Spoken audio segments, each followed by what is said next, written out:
Bonjour à tous, mon nom est Ngone Dia, je suis étudiante à l'ICAT au département de géographie. Je suis aussi membre de Andesama Djokoyi section ICAT. Je suis tenue de vous lire le communiqué du point de presse de ce mercredi 16 février 2022, Andesama Djokoyi section ICAT. C'est avec indignation que nous vous faisons part de la rejet de la conférence que nous devrions organiser aujourd'hui, ici au sein du campus social, par l'administration du COUD. En effet, c'est depuis jeudi 10 février que la demande d'autorisation a été déposée au niveau de la direction du COUD. Cependant, ils ont attendu jusqu'à la veille de la journée. C'était hier à partir de 14 h qu'ils nous ont fait savoir que la demande a été rejetée, sans motif ni raison valable. On tenait aussi à préciser que Andesama Djokoyi section ICAT, en collaboration avec le collectif des daïras de l'université, ont respecté à la lettre toutes les procédures préétablies par l'administration du COUD pour obtenir l'autorisation. Ce que nous dénonçons jusqu'à nos derniers mots, Andesama Djokoyi section ICAT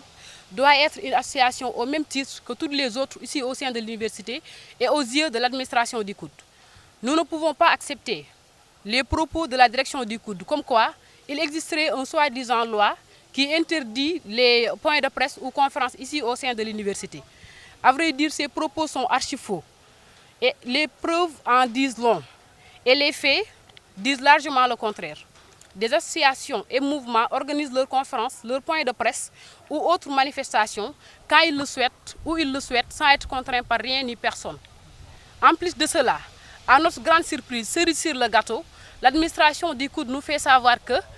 la conférence est susceptible de créer du bruit. Alors que paradoxalement, eux, ils organisent des sabars, des tanebir, des soirées dansantes et même des concerts ici au sein de l'espace universitaire qui n'ont absolument rien à voir avec l'aspect pédagogique.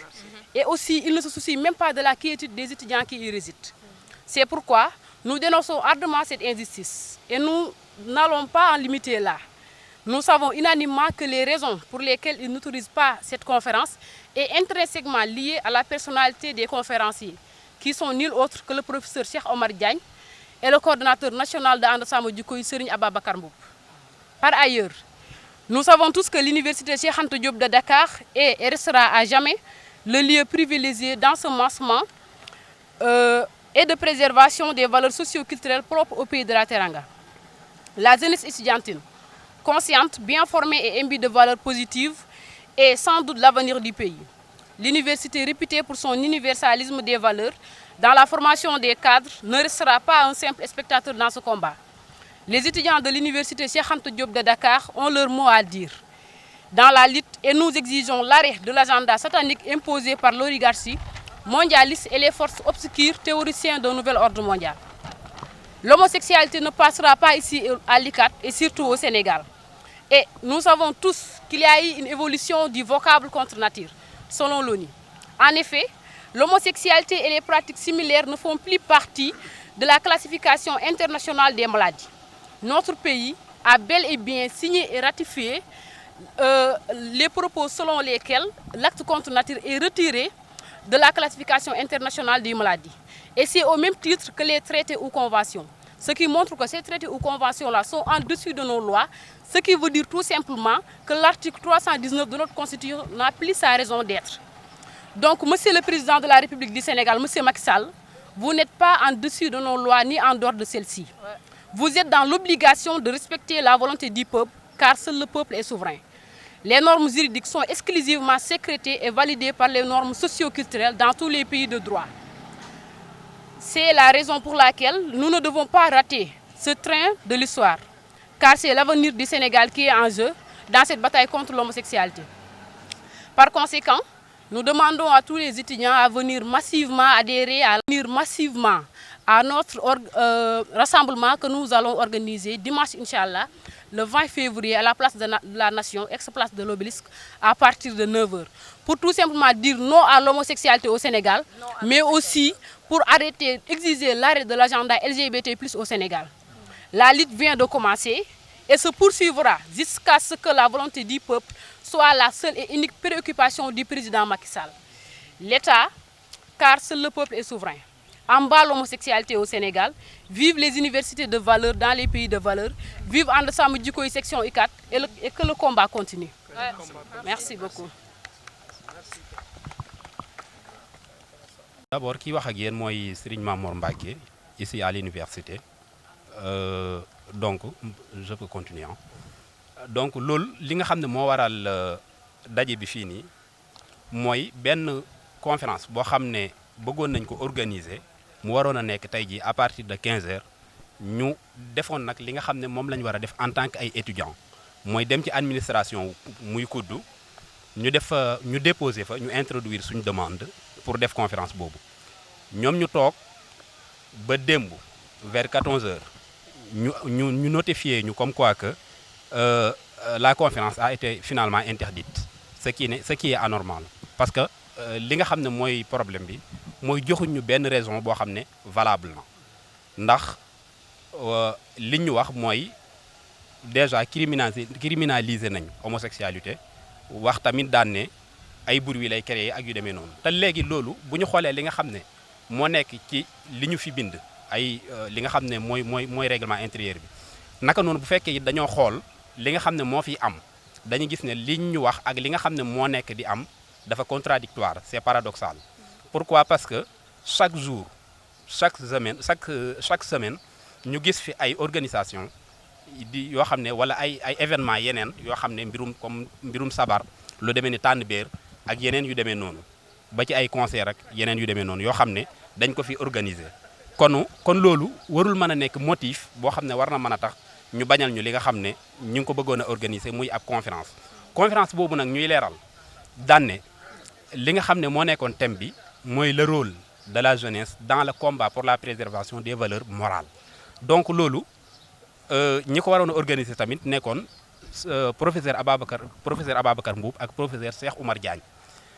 je pense que nag loolu bokk na ci li nga xam ne mooy déranger waaye nag bu fekkee ne dañoo am ay comptes yu ñu war a régler ak ñun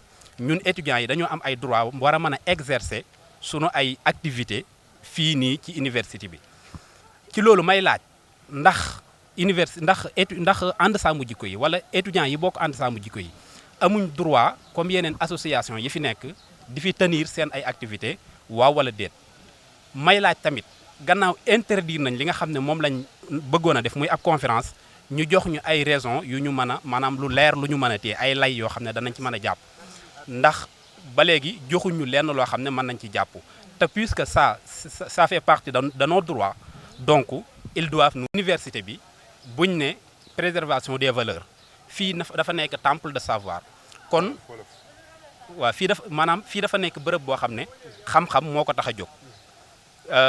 xam-xam buñ ko waxee yare mi ngi ci biir waaye ay valeur lañ soxla kon ci ki ñu yar ak di ko jàngal donc kon ñun dañoo war a nekk au cœur du combat dañoo war a nekk ñoo ci war a dugg ci biir combat bi daal di ciy takk rip léegi kon loolu moo waral ñun ñu nekk ci combat bi kon loolu waruñ ñu bañal ñu exercer suñuy activité comme ni ko ñeneen ñi di defee léegi ci loolu ba tey ñuy exiger agenda boobu nga xam ne moom moo nekk di dérouler depuis des années ici au Sénégal ñu arrêté ko loolu nag moo waral le 20 février bi ngeen di dégg ñu annoncé ko depuis longtemps mu war a amee ca place de la nation ex place de l'obélisque ñu war ko amale foofa ñu ciy woo Sénégal gi yëpp naka noonu ñu ciy woo étudiants yi yëpp di leen woo également ñu ñëw adhérer ci combat bi nga xam ne moom lañ nekk di mener ndax combat bi dafa commencé lay door a def waaye jeex moom waxaguñ ay waxam danañ ci dem ba jeex incha allahu rabbi kon ci loolu la ñuy jeexalee di woo jeunesse bi yëpp ñu ñëw adhérer ci cause bi nga xam ne c'est une noble cause que nous défendons mooy cause bi nga xam ne moom la ñuy xeex ñuy wax tamit président de la république ñu koy ñaan en tant que des citoyens comme tout le monde que agenda bi nga xam ne moo nekk di dérouler ñu interrompre ko ñu koy ñaan tamit lii nga xam ne moom la askan wi yëpp taxaw bëgg ko muy côté bëj gànnaar côté bëj saalum côté penku ba côté sowu fépp ci Sénégal ba Sénégal yi nekk à l'extérieur ñu maase di ñaan lenn muy lan nañu criminaliser homosexualité comme ni nga xamee ne ni lañ criminaliser yeneen yoo xam ne am na fi lu mel ni vol de bétail lu demee ni viol ak yeneen yoo xam ne criminaliser nañ ko ñuy ñaan ñu criminaliser homosexualité comme yooyu noonu kon ñu leen di jox rendez-vous yéen askanu Sénégal ci le 20 à la place de la nation ci Dakar di ñaan ñëpp ñu ñëw teew massivement ñu ànd xeex li nga xam ne moom la ñuy xeex di wax ne homosexualité fii du fi am jàmm homosexualité fii du fi bokk fii du dëkkuwaayam du saxuwaayam suñ dëkk bii li fi nekk ci ay valeur ak nit ñu baax nun duñu taxaw di seetaan ñuy jël jëf ju ñaawee noonu nga xam ne mala sax defu ko ñu ko fi saxal ak di ko fi promouvoir loolu taxaw noppeeguñ ngir nangu ko kon ñi ngi wax ne homosexualité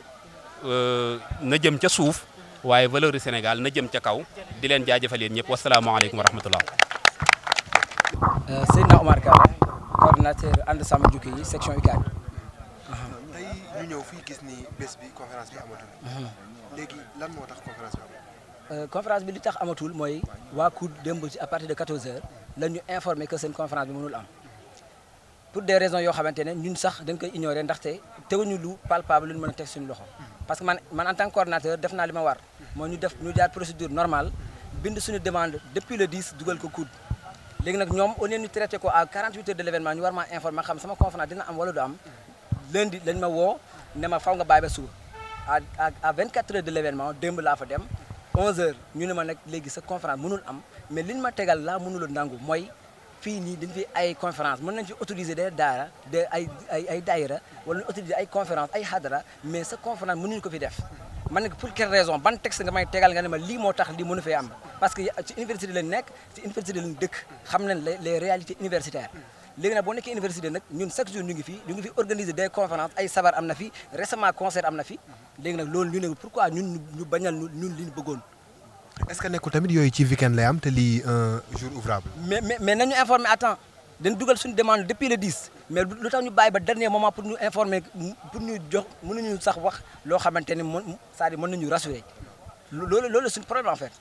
maanaam ci yow li nga jàpp d'après ni ngay waxee ni mooy ñoo ko tey. ñoo ko tey ba pare man li ma mën a jàpp mooy lim nekk ànd sàmm jikko yi la wala lim nekk suñu invité Cheikh Omar Diagne wala Cheikh Ababacar Mboup ñoom ñooy déranger en fait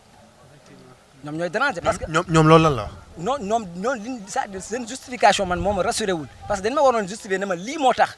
ba pare ñu andi des preuves palpables ma xam ne lii moo tax wala ñu jox ma ko sa à temps réel parce que def nañ droit xam nañ que boo dugalee demande dafa am moment boo xam ne dañ la war a avertir nga xam même rejet bii nii amul benn notification bu ñu ma jox pour wan ma ne que lii moo waral annulation bi rejet bi lii la par écrit joxuñu ma dara dudul ay wax. lii yàggut am université comme nga programmé conférence après ñu annulé. non tey c'est la première fois daaw organiser nañ même conférence le 20 mai fii lañ ko def au sein du même espace. récemment bu dee espace bi ñu wax récemment des activités mu ngi daw ci biir campus social parce que nee nañu fii ñaari campus a fi ne campus social ak campus pédagogique campus social fa la dëkkuwaay yu nekk ñun fa lañ organiser suñu activité yàgg nañ di fi organiser ay activités ci campus social. léegi kon lan ngeen xalaat a def. li ñu xalaat a def mooy ñun association lañ comme yeneen association yi nañ ñu jox cër comme ni ñu joxee cër yeneen association yi loolu lañ bëgg ñu reconnaître ñun tamit ay citoyens lañu droit la ñu am bu ñu bëggee def suñu autorisation ñu jaar yoon bi ñu war a jaar nañ ñu ko respecté c'est-à-dire nañ ñu respecté ñu tamit c'est à travers procédure bi nga xamante ne ñun def nañ ko parce que droit loolu la ñu may nañ jaar nañ ci yoon bi donc ñoom it nañ tegu seen rejet tamit nañ ko notifier ñu xam les vraies raisons yéen journalistes mooy ñëwee ñu jox leen ko ñu ne lii moo tax ñoom ñu bañ suñu autorisation. fi ngeen di yem wala. non dañ la bëgg c'est-à-dire mënuñu yem fii parce que lii day yomb mënoo yow association xeex boo xoolee le rôle li ñu wax mooy le rôle de la jeunesse dans le combat pour la préservation des valeurs morales ñun société bi ñoo ko bokk lépp loo xamante ne day doxal société bi ñun dañ ci war a participer en tant que des futurs dirigeants des futurs cadres. temple du savoir nag temple du savoir la ñu wax fii la ñoo ut borom xam-xam yi fii lañ leen di former léegi nag borom xam-xam boo koy former sans valeur suba ban xam-xam lay mën a expliquer suba wala ban dirigeant ngay am suba ban élite ngay am suba. léegi nag loolu nag moo tax ñu gis ànd sàmm jikko yi ñu ne nañ porte combat bi ñu andi ko fii ci université parce que dafa war a intéresser la jeunesse parce que c'est l'avenir du pays qui est menacé.